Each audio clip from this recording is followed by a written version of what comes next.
I have to just say though, this is how in the airline industry you make money. Not because of necessarily these times, but I came in from Paris, I landed at 11:30 a.m. and then I worked at the 11:30 p.m. departure from JFK to London. That's how you make money. If you're gonna fly high time in this job, that's how you make money. Usually it's not so bad. A lot of people will work like a Sao Paulo trip or Rio trip and that gets in at like 6:30 in the morning, 6:45. And you go to sleep and you rest and you get up. You kind of use your daytime to just have your nighttime sleep and then you get up and you go out again. But when you land at 11:30 a.m. and then you don't really get to your place in Manhattan until like 1:30 p.m., 1 o'clock, by the time you get on the train, you are so tired. I did not sleep. I was so out of it on my London trip.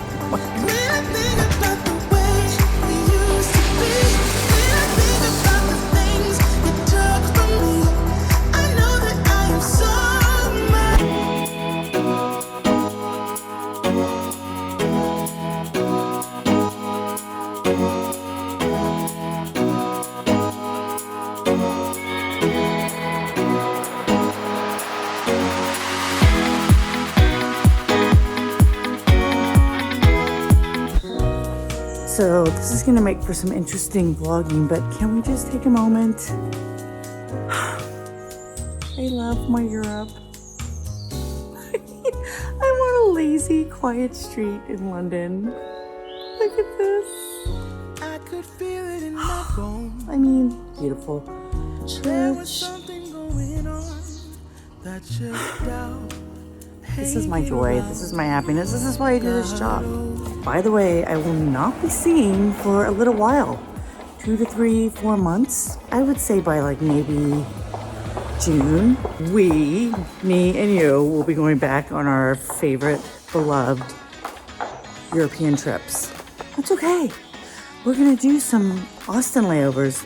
I will be lucky if I get an LA trip. Honestly, that's where I see this going. If I can get a transcon is going from one coast to the other. It's one leg there and one leg back. It's a 2-day trip. JFK, LA, JFK, San Francisco, JFK, Seattle. Those are transcons. And I would be thrilled if I could get one of those in the next 3 months. I have to say, London is not completely closed like Paris was. So people are in restaurants and pubs, but they're really, I mean, they are in there, but normally it would be crazy busy right now. All right, let's check out the next attraction that we can check out in London.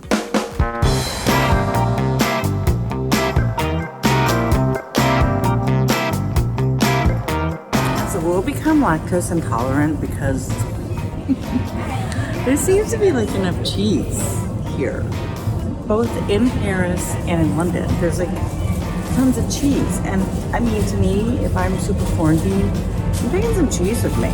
But like, these are really good cheeses in Waitrose. Totally stopped eating as much cheese as I thought they would. And in Paris, they don't eat, I mean, they must just have an overabundance of cheese. And London has really good cheese too.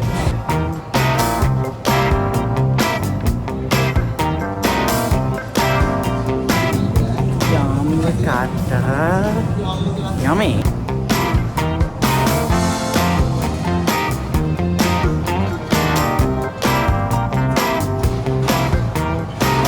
Yeah, I think it's official. The world has become lactose intolerant because look at all the yogurt. London has some of the best yogurt on the international markets. I mean, I think.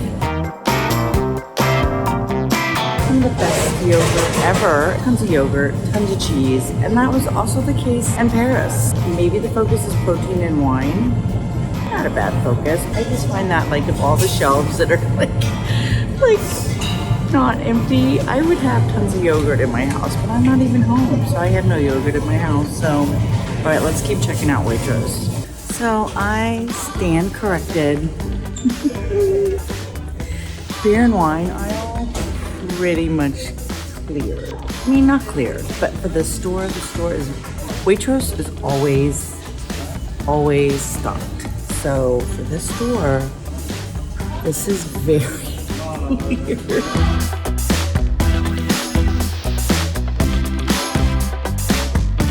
So, you know, the importance, beer, wine, obviously not dairy products, but that's okay. Listen, that means you need more toilet paper, I guess. Let's go check out their toilet paper aisle and see if in London it's like the same mayhem with the toilet paper.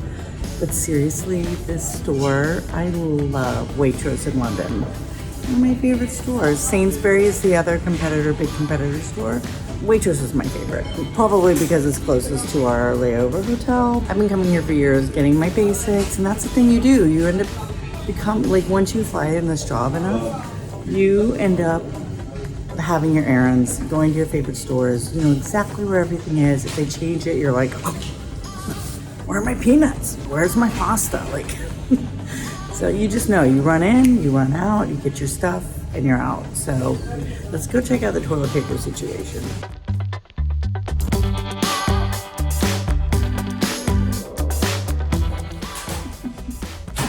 It's officially a worldwide craze.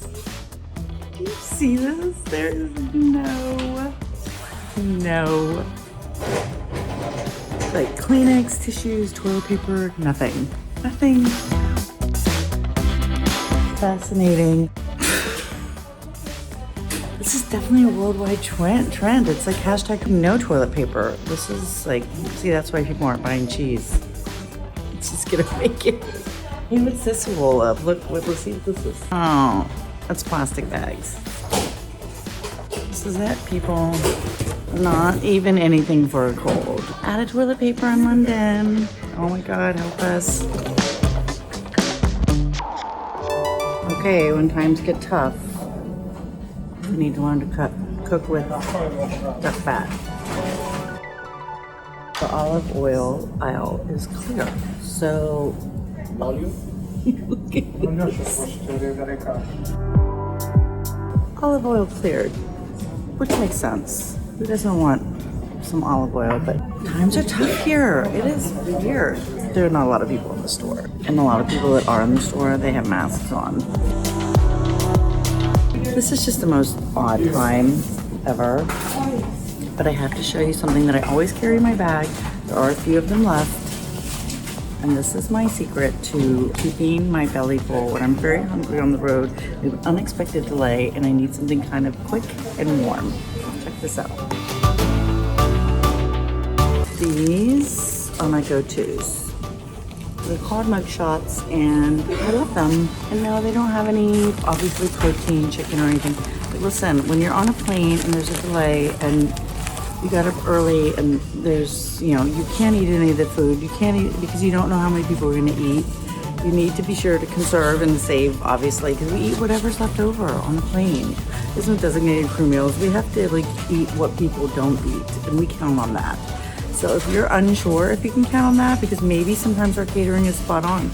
Maybe every single person will eat the meal. I mean, there's almost always extra on international, but sometimes it's like, oh my God, there's like 3 meals we're all fighting over. So this is my little secret. It's a mug shot. They have usually like several flavors, which I have every single one in my bag, by the way. So you just put this in a cup. I mean, this is like, whatever. We've all seen this. But these have the best flavor. I don't even know if you can get these online. I think you have to come to London. My girls, Lulu and Steph, we all have these in our bag. London secret we have. Let's check out the fun candy aisle.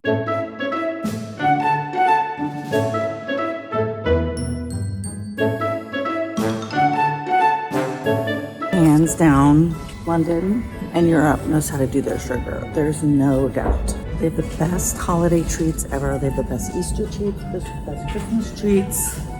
Look at this. So this actually is an everyday treat. These are British. They're called flakes. I know you can't get these in the States because I bought these for friends. They like the totally flaky chocolate. Totally yummy, very British. Strawberries. The sugar here is so much better. I mean, they just have the best sweets and treats here. Yeah, I will stock up for certain holidays. And when I have guests over there, everyone's like, Where did you get these? These are so cute. These are so yummy. They're so rich and simple, and I don't know what it is, but they do sweets way better than we do in the States.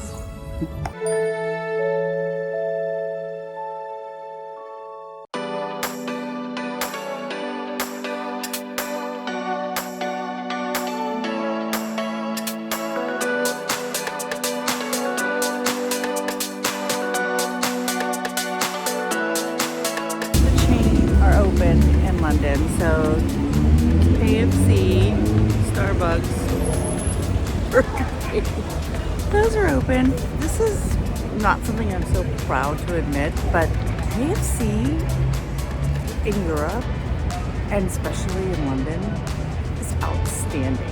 I'm telling you, there are so many great foods here. The Indian food, the Thai food is incredible. But KFC's in other countries use spices that the States do not. And I am not getting paid for this promotion. I am just saying, when times are tough, like if nothing's open, like out of all these, I would choose KFC.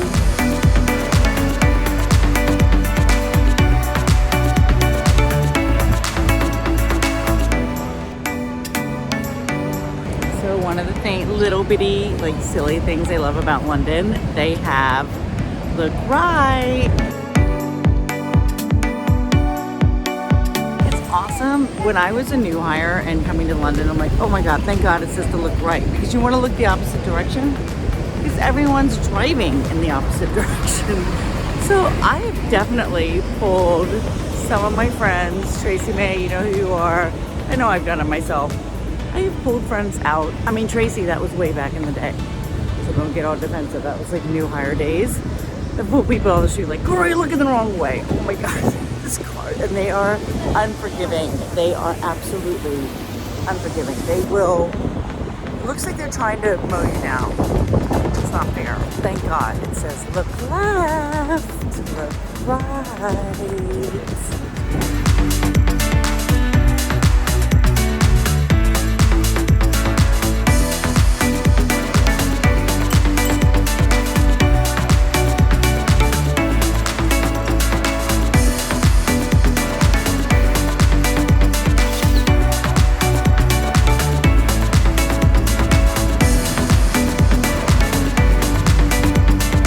I'm in my very favorite park. I've told you this already. Kensington Park. Kensington Palace is right now. I'm the wrong way. Right behind me over there. It's hard to see. It's over there. It's over there. So the park is still, you know, as far as locals go, like people are still crossing through the park. We all need to get outside and get in the park. So I would say this is not as busy as usual, but I don't know, just as busy, I guess. Honking is everywhere. So I just look at the flowers coming out for the spring. Okay, I'm having a little like moment of like, I'm realizing how spoiled I am. I am so spoiled. Like I'm just used to being able to say, oh, all right, I need to get to Waitrose. I need to get to the park. I'm just gonna pick up a trip. Seriously, this is not going to be possible. I will continue to cover this in my vlog to see if I can. I mean, maybe randomly I can. I haven't been on reserve for the airlines in a really long time, especially in New York, because New York is the most junior base we have. But I may put myself on reserve because there may be no trips to fly. And if this is the case, I may indeed get to London. Other than that, as far as what I will hold as my schedule, and as a line, I don't know how many people are out there that actually bid for their schedule. Like wait staff, they have a set schedule. Like a lot of people still bid for their schedule. And I just know, because we've cut so much flying, that I'm not gonna be able to hold really much. The thought of like just not being able to say, oh, I gotta get my London fix, let's just go. I'm a brat, like I've just, and over 20 years of flying, I've just become very used to being able to pretty much do what I want up here in New York, being based here. I'm a little sad, I have to say. And I know it's temporary. I mean, we're not talking, at least as far as I know, like an industry-wide 2-year ban. I don't know want to put that out there, but this is going to be different for a little while. I'm still thinking till summer. We'll see. Oh, I got to show you this gazebo. It's so beautiful. We got to get everything in that we love now in London, because I'm not going to be able to bring it to you. Hold on.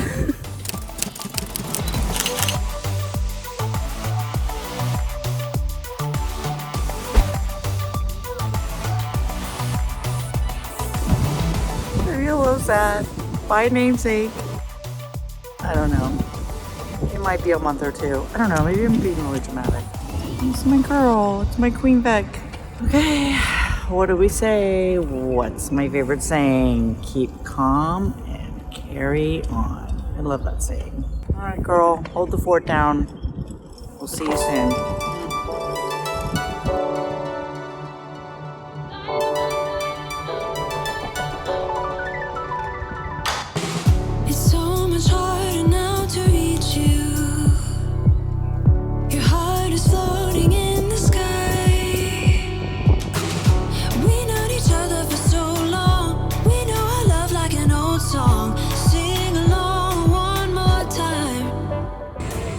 This just gets more and more interesting. We are all deadheading. This is business class suite. Everybody in here, nearly everybody. I'm doing a little vlog. Hi, baby. Hey, everybody. Team Salter is legendary. Got chocolates for the crew. And I'm not on social media, so I'm making a cameo. Everybody in here is crew, nearly. I mean, this entire cabin. Yeah, 45 seats. The one guy behind me is not a crew member, but we have basically a crew lounge, what we would call a crew lounge up here.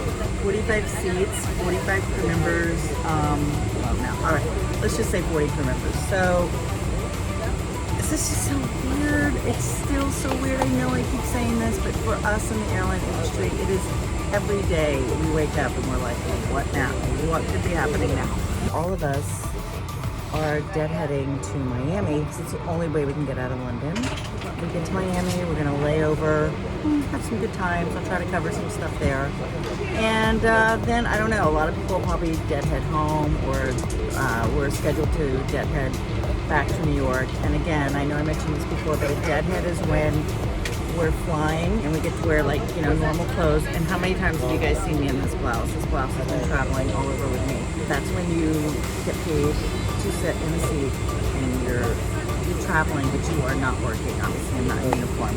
Then we'll see. We'll see what happens with Miami.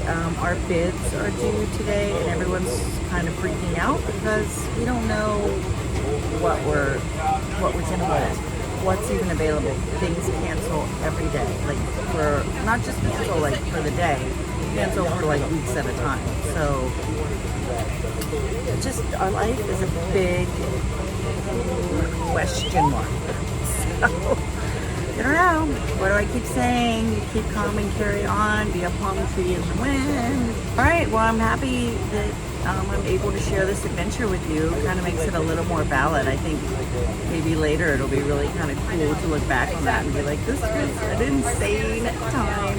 And seriously, 9/11 was more organized. I don't even know why. That sounds wrong for me to say because it was a tragic event, but it just seemed like it was over faster. Everyone had their grieving and lost people close to them, but this just keeps continuing, and we're slowly but surely also losing people close to us. I mean, as the virus spreads. So, all right, well, let's just keep going. So let's do this flight from London to Miami and see what Miami holds for us. All right, let's go.